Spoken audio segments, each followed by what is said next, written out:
ખીલોના ઉપરથી જ મને પ્રસંગ મગજમાં ચાલુ થઈ ગયા. મથુરાની અંદર દામોદરલાલજી મહારાજ થઈ ગયા.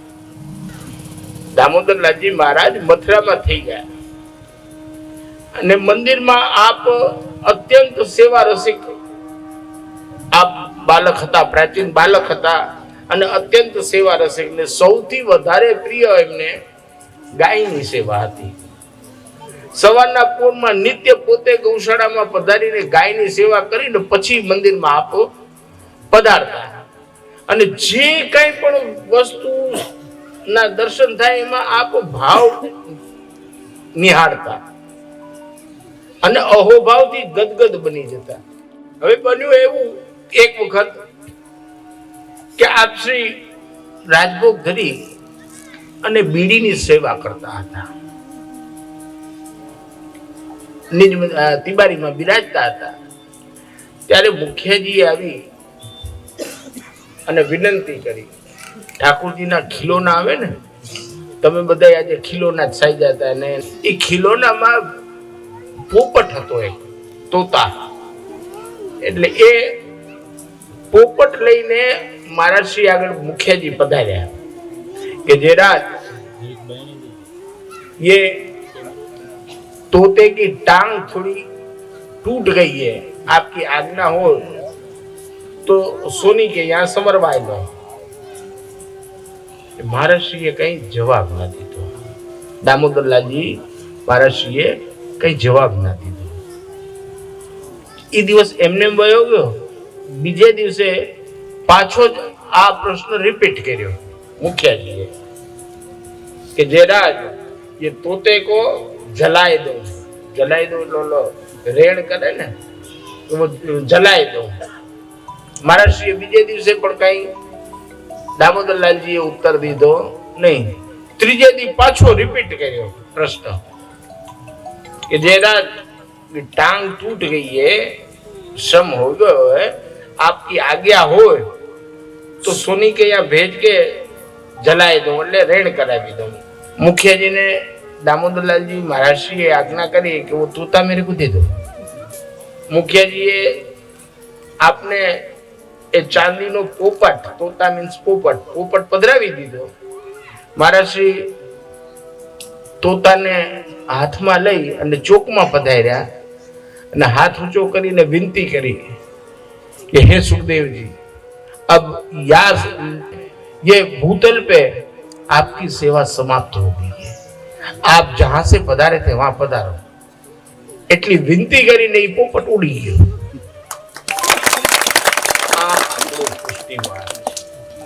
આ વલ્લભે આપણને પીવડાવ્યું છે. આ આપણે સમજવાનું. ગળામાં બે કંઠી છે. હવે કાળો ને ધોળો તો બધી દુનિયામાં બધી જગ્યા જાય. આજે તમે આફ્રિકામાં જાઓ બધા કાળિયા જ તમને જોવા મળશે. આ લંડનમાં જાઓ ત્યાં બધા ધોળિયા જ જોવા મળે. ગધેડા જોવા હોય તો ત્યાં ઇંગ્લેન્ડમાં જાઓ અને કાગડા જોવા હોય તો આફ્રિકા જાઓ. છે જ ને. તમે ને હું આપણે વળી ક્યાં એવા બધા ઇન્દ્રની અપ્સરા જેવા થઈ ગયા. આપણને દેહ ધર્મ બધા નડે જ છે અને નડવાના છે. નહીં હોય આજે જો બહુ સૌંદર્યવાન હશો તો આવતીકાલે તો બગડવાના છો, એ નિશ્ચિત વાત છે. આ હકીકત છે. તમે માનો તોય ભલે ને ના માનો તો બી ભલે, એનાથી કોઈ ફેર પડતો નથી. પીપલ પાન ખરંતા હસ્તી કુપલિયા, हम बीती तुम बीत से धीरी बापुड़िया. પાંદડો વૃક્ષ ઉપરથી પૃથક જેવો થાય ને એટલે એના રંગનો છે તે પલટો આવે ને આવે. આ હકીકત છે, આપણા બધાનો અનુભવ છે. અને એવો જેનો રંગ બદલે ને એ કોઈનો નહીં. જેનો રંગ બદલી જાય ને એ કોઈનો નહીં. એનો ઉપાય શું? તો કે એ પછી જાય કચરામાં. એને તમે કાંઈ કરી ન શકો કચરા સિવાય. હકીકત છે ને. આવો જ પ્રસંગ રાજનગર વાળા શ્રી રણછોડલાલજી તાજજી મહારાજનો પણ છે. એ ખીલોનાનો છે. આજે મને ખીલોના એ ચક્રાવે ચડાવી દીધો.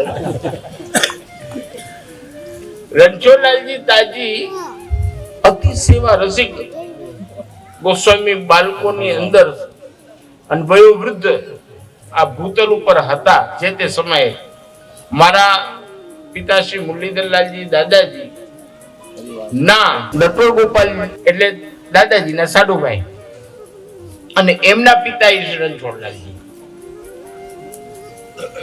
અહર્નિશ સેવા અને ભાવ ભાવનાના ચિંતનમાં આપ નિમગ્ન બિરાજતા.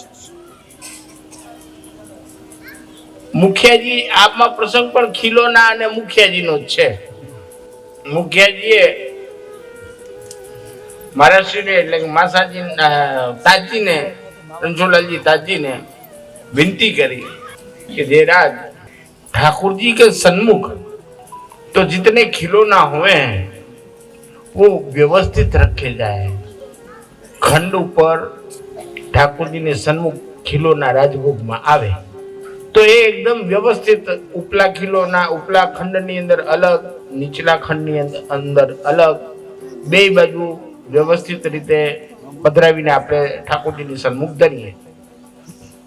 पर मेरे ये समझ में नहीं आ रही है, मुखिया जी आखिर तो कि मेरे समझ में ये नहीं आ रही है कि जब शाम को खंड पाठ बड़े हों संध्या आरती के समय तब वह खिलौना को टोकरा में धरे जाए तो वो सब अस्त व्यस्त उल्टे सीधे उल्टे पुल्टे हुए तो वाको का भाव समझनो. ताजी महाराजे એટલી સુંદર આજ્ઞા કરી, એટલો અદ્ભુત ભાવ બતાવ્યો, આપણને બધાને વિચારતા કરી મૂકે એવી સુંદર આજ્ઞા કરી कि मुखिया जी देखो खिलौना जब ठाकुर जी के सन्मुख धरे जाए ना तब तो वाको नियोजन ठाकुर जी स्वयं करे. હવે ઠાકોર जी જેમને કોણે ક્યાં ઊભું એ ઈશારાથી સમજાવ્યું હોય તો એ તો કેટલા પરફેક્શન થી આપે આજ્ઞા કરી હોય ને કેવું પરફેક્શન હોય એની અંદર, એમાં કોઈ કઈ ખોચો કાઢી શકે. और रही बात कि जब खंड पाठ बड़े होते हैं तब क्या होता है तो कि ठाकुर जी से पृथक होते हैं. तो प्रीतम के विरह अवस्था में प्रीतम से जब विरह होता है तो क्या होता है तो कि प्रीतम से जब विरह होता है तो विरहावस्था के अंदर आप सब अचेत हो जाते हैं. तो शुद्ध बुद्ध सब गुम जाती है. तो ऐसी स्थिति में कोई को भान नहीं रहता है कि किस तरह से कौन कहां पर है. आप भाव दशा છે. આ આપણો પુષ્ટિ માર્ગનો હાર્દ છે કે જો આપણાથી ખીલોના ઊંધા સીધા પણ થઈ ગયા તો ત્યાં એમ નહીં વિચારેલો કે આ જેમ તેમ જે પધરાવ્યા છે કે ગોઠવા છે કે રાખી દીધા છે કે મૂકી દીધા છે. બોલવામાં પણ આપણે ધ્યાન રાખવાનું. ખાલી ક્રિયાની અંદર નહીં, વિચારવામાં ને બોલવામાં પણ ધ્યાન રાખવાનું. કેટલી અદ્ભુત આપણી પરંપરા છે. આપણે ઠાकुरजीને ભોગ ધરીએ અને જ્યારે સમય થાય ત્યારે આપણે શું કરીએ તો કે ભોગ સરાવીએ. હકીકતે એ ભોગ સરાવતા નથી, એ અપભ્રંશ છે. હકીકતે એ ભોગની સરાહના કરીએ છીએ. આ ભાવની વાત છે. શું સરાહના કરીએ કે પ્રિયા પ્રીતમ બંને ઠાકોરજી અને સ્વામીજી બંને પરસ્પર એકબીજાને अनुनय विनय અને अनुहार मनुहार पूर्वक नहीं नहीं ये तो ले लो, लेनो ही पड़ेगा, नहीं नहीं ये तो लेनो ही पड़ेगा. અત્યારે તો એ પરિસ્થિતિ છે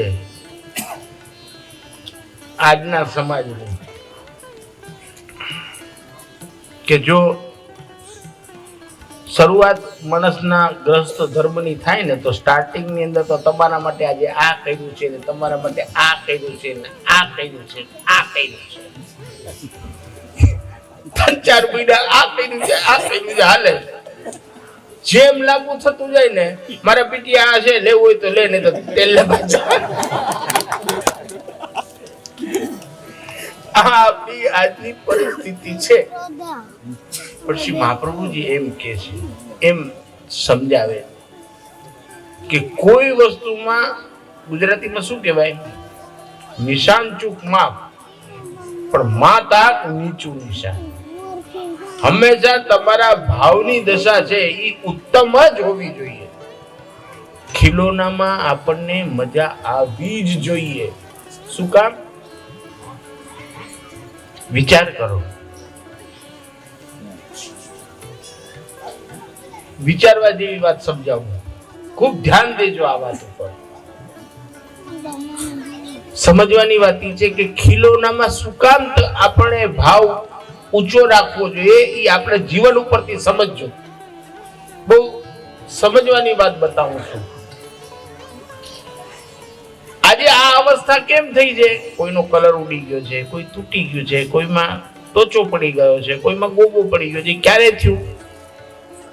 ક્યારે થયું? 2-5 વર્ષથી એ વપરાતા સેવામાં એની અંદર આ ક્ષતિ આવી. વિચાર કરજો. જેથી તમને ઠાકોરજી પુષ્ટ કરીને પધરાવી દીધા, તેથી તમારી સ્ફૂર્તિ અને તેથી તમારો ભાવ કેવો હતો? હે, આજે આ કરીશ, આજે આ કરીશ, આજે આ કરીશ, આ સાજ કરીશ, આ વસ્ત્ર કરીશ, આ ફૂલની માલા આજે સિદ્ધ કરીશ.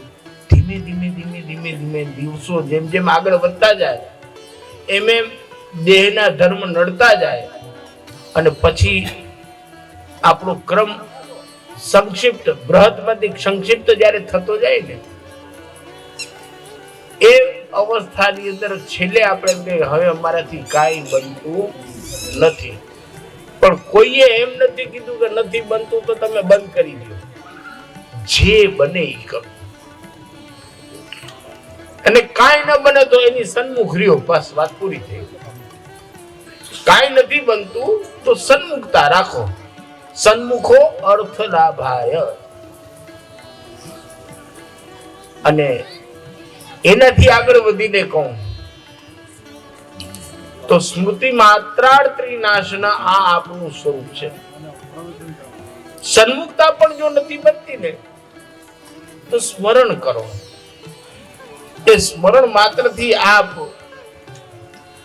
આપનો પોતાનો સમગ્ર વૈભવ તમને પધરાવી દેશે તમારા હૃદયમાં. આ આપણો પુષ્ટિ માર્ગ. બાકી જેટલા પૈસા દીધા હોય ને એવડી જ લાડુડી મળે. ઘણા બધા ધર્મો એવા છે કે તમે 500 રૂપિયા ધરો તો 5 લાડુડી મળે, અને 10-15 રૂપિયા ધીરે તો એવડી લાડુડી મળે, સોપારી જેવડી. એવા ઘણા બધા ધર્મો છે. પણ સંપ્રદાય આપણો એટલો વિશાળ અને એટલો અદ્ભુત છે કે આપણા સંપ્રદાયમાં તો સીધા નંદન જ આપણને મળે છે. વિચાર કરો, પુષ્ટિ માર્ગની અંદર સૌથી મોટું કોણ? કીર્તનિયાજી. પુષ્ટિ માર્ગની અંદર ટોચ ઉપર આપણે જો કોઈને પધરાવવા હોય તો કોણ પધારે? પછી મહાપ્રભુજી પુષ્ટિ માર્ગના પ્રગટ કરતા છે. આપણા આરાધ્યની અંદર કોણ સૌથી શ્રેષ્ઠ? ઉત્તમમાં ઉત્તમ. બધા સ્વરૂપ ઉત્તમ છે, પણ ટોચ ઉપર કોણ? શ્રીનાથજી.